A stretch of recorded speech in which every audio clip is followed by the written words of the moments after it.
Hello, this is Rita of RitaBurlingameYoga.com, and I am here today to talk to you about child's pose.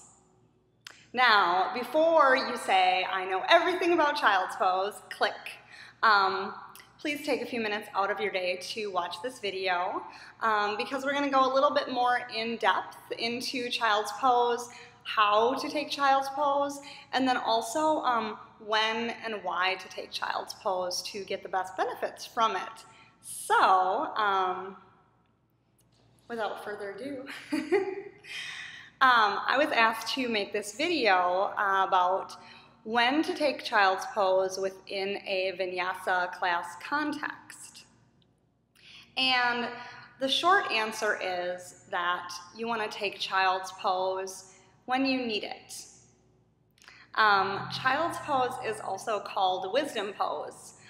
First of all, there's wisdom in knowing that your body needs to take a rest, tuning in, being enough with your breath and enough within your body that you can say, oh, my body is getting out of breath, I'm feeling overheated, I need to take rest.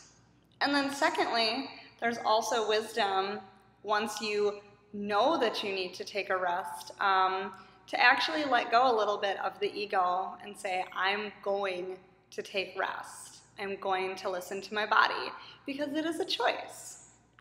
That being said, it took me years of my yoga practice to realize, oh, I don't have to do every pose. I don't have to push myself until I'm panting and out of breath because it's not mindful. So when your body wants to take child's pose, take child's pose.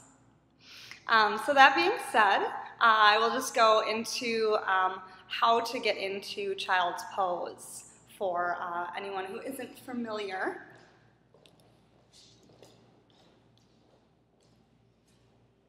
So to begin, it's probably easiest to start in a hand and knees position. You're going to bring your toes together, take your knees about as wide as your rib cage, and then lower yourself down until your hips touch your ankles. And then walk the body forward until the chest can rest onto the knees or the tops of the thighs, and your forehead can rest on your mat. If the hips don't touch the ankles, you can take a blanket or two, place it below the hips, and kind of open up the lower back by pressing into that. If the forehead doesn't touch your mat, you can place a block underneath the forehead so that your head and neck have something to release into.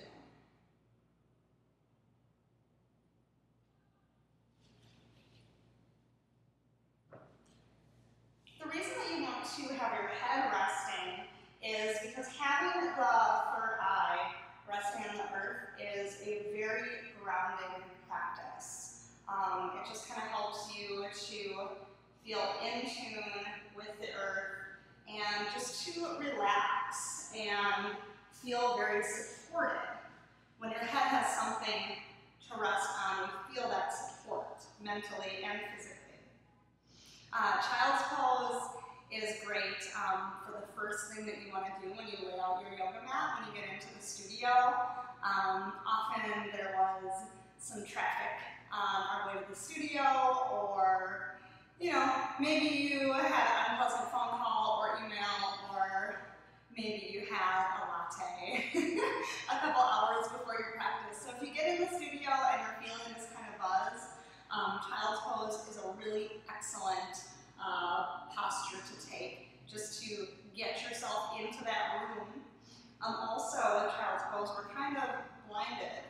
What we see is our mat and our intention to practice. So it's nice to just kind of let go of everything else around you by placing your head down onto the earth.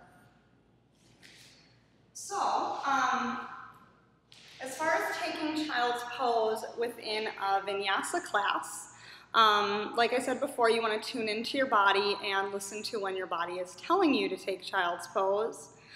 A second suggestion is, or maybe just more of an elaboration, is usually a Vinyasa class will start with Surya Namaskar A and Surya Namaskar B. You'll probably do at least 10 sun salutations. So, if you can physically, I recommend that you try to make it through all of the sun salutations, all of the warm-up, so that you can build some heat in your body.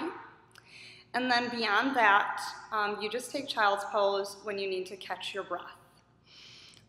It's really important to breathe in really deeply, almost till you can feel your lungs stretch and expand. And then exhale with control all of the air out. That way you're being really efficient with releasing carbon dioxide and reoxygenating your tired muscles. Because that's what's going on when we get out of breath. We're building up carbon dioxide and we need to breathe in more oxygen. Also, another time to take child's pose is, of course, if you have an injury and you're not comfortable with a certain yoga posture that we're doing. So you can always rest in child's pose if you know that a certain asana gives you some pain, and maybe talk to your instructor after class about that asana, because it might be a simple alignment error, or it might be, you know, just some muscle tension, and they could give you some postures that will help you to relieve that tension to make the pose more comfortable. So thank you for tuning in. I hope that you learned something new about a pose that you may have likely been pretty familiar with already.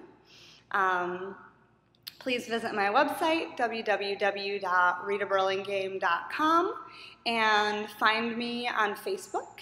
I like to sit in front of my computer a lot and tell you funny things on my Facebook account. So again, thanks for listening. I hope that you have a wonderful day. Namaste.